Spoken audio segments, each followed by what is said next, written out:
Over the last couple of months and days and weeks, I've been speaking to more and more Airbnb hosts here on the African continent, and this specifically now goes to property owners.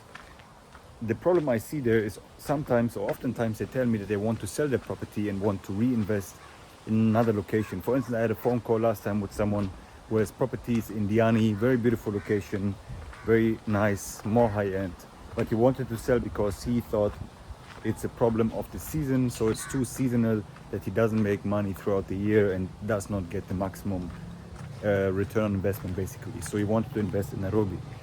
But when I check out the competition from him, just to have a look and understanding how the market there is in his segment of property, I found that most other of his competitors are almost completely booked from now, and this almost until January or February, if I'm not wrong. So I figured that the problem there is not the seasonality or anything else. It's rather about like maximizing, trying out new things and trying out as many things as possible to see if what the actual problem is, and maybe even comparing yourself with the competition. So my advice to him was like, before you try to sell the property, and if it's especially about the return and you think it's not there where you want it to be, you probably will make the same mistakes if you invest in a property in Nairobi, and you will not get the returns you desire there as well. So therefore my advice there was just look at the competition, look what they do differently, and take care of your physical real estate, but also take care as much about your online real estate, because your digital real estate is as important in that space, because you need to attract guests, you need to attract clients, you want as many eyeballs basically on your property as possible to maximize your returns. And this was the mistake that he did basically, and what other hosts are also doing. Therefore I thought of sharing this message with you. If you're a property owner here on the African continent and you feel like you're not making the returns you're supposed to make, I think this will resonate with you. And I just want to give you a couple of quick wins for you that you can really understand what's happening, where the problem eventually actually is, and that it's oftentimes not about the location or the season, it's oftentimes rather how your digital and physical real estate looks like. Yeah.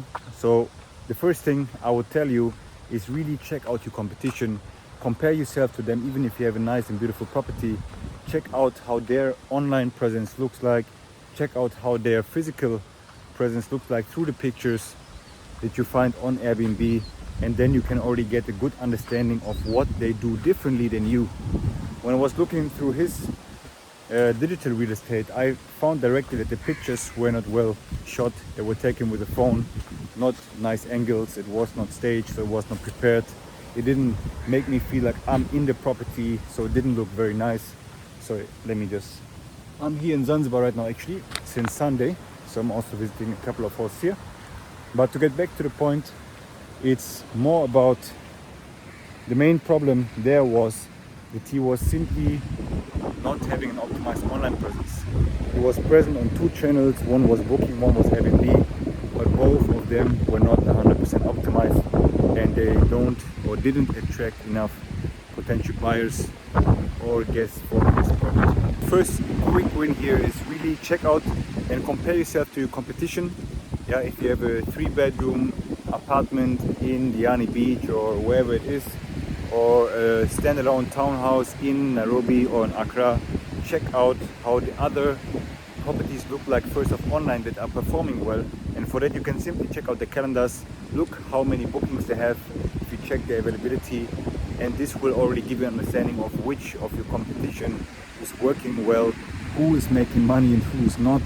And then you can figure out the similarities. You see maybe the photos are looking much more professional than yours.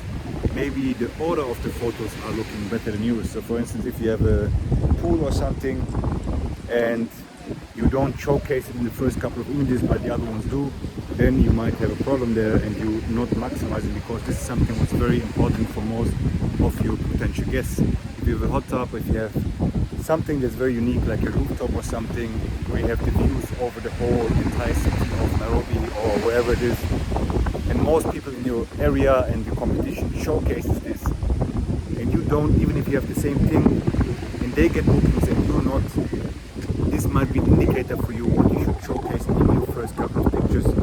get more people to click on your listing, and then also to get people to book your listing because you have more traffic on your listing page basically. I hope you can hear me as well because I just got to the beach. It's a bit windy here to be honest, but I hope you can hear me still properly. But another thing you could do then, also look over the rest of your listing, like check out how they write the description, how they position themselves, what their text is saying, who they're targeting, do they have specific needs for kids, for instance, are they targeting more families and getting more families as clients, for example. So just really check out what they do. This will already give you good insight in why they making more money than you do. If you simply compare their entire listing with yours, you will understand that maybe your description is lacking information, maybe images are not the best. I saw properties, they have black and white pictures in their listing where you can't or barely see anything of the property, or they don't showcase the most beautiful things of the property, so they just lose out on revenue. And we want to. And another thing there is really don't move on too quick from this property. As I said in the beginning, you will make the same mistakes most probably as well with your new investment property, and because you want to avoid you spending more money, maybe even making a loss on your first investment with that first property, and you actually want to be profitable and you can return properly from this investment, you should really try to maximize, understand what works on Airbnb, why it works, how it should look like, and this physically and also digitally. And then oftentimes location doesn't matter at all. Oftentimes at least, because even me, I drive a couple of hours away from Nairobi sometimes just to stay in a beautiful place. So just because I see they have very beautiful views, like just a couple of weeks ago I went to a nice place an hour and a half away from Nairobi, just because they had beautiful views, they were in a nice location. And then also seasonality might be less of a problem because you have the higher chance of getting more bookings because the rest is simply not as optimized as you. And this is really not too difficult here in the market. For instance, when I check out Diani, they have beautiful properties, but often they are not showcased very well, but still getting many bookings because the competition looks the same, because the competition is also not optimized. So if you can simply stand out by this, adding some unique things, looking what your competition is showing off in the photos, you might avoid making a mistake with your property. You save time, you save headache, you save money, and you can even profit much more from this property. To give you a story to this one as well, is that I started working with someone here from Zanzibar as well, and they used to charge for they had 2 floors in one house but with 2 separate entrances, very close to the beach, nice area. But they started renting out, before I was working with them, each of the floors for $20 per night. And this was not going very well, low occupancy rates, low profits of course as well. And over time they reinvested their money into the property, optimized how it looks, optimized the guest experience as well, optimized just the paintings, the furniture, bought new ones, improved everything there is to improve, like on a consistent basis. And now they also changed their target, because now earlier with the 2 separate floors they could host 4 in each floor, for instance, 4 people in each floor. But now we also started renting out this property as a whole, more as a whole, so the entire house can sleep up to 8 people.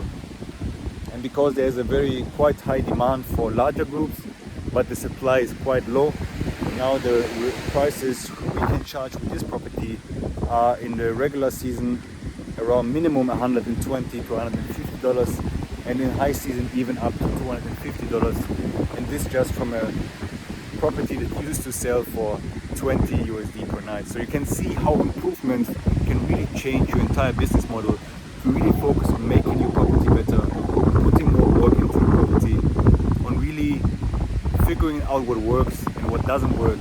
And even now they're still implementing this plan for this property that the $250 a night is not just a high season price, that is also like a season, that is also like a price for the regular season, and we can still get high occupancy rates with the 10x, 15, 20x amount that we charge for the same property, just by making a couple of improvements and changing the target group we were focusing on.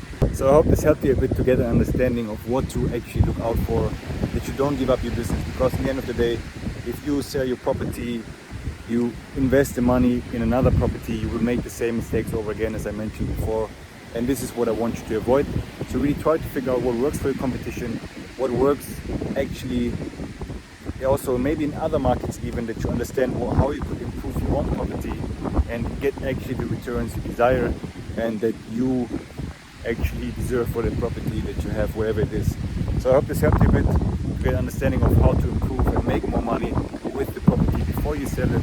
Try it out, because in the end of the day, unless you don't understand the business model 100%, it will be difficult even for you to make the profits or the return on investment that you thought of when investing into the property. So I appreciate you watching, and I just got to Zanzibar a couple of days ago, also working with a couple of clients here and checking out some places, just having a look at Zanzibar again. I have been here the last year, so I will keep you updated about it and show you some other case studies, actual case studies when I settled in a bit more and like had some time to visit a couple of people here. So I appreciate you watching, and I see you in the next video.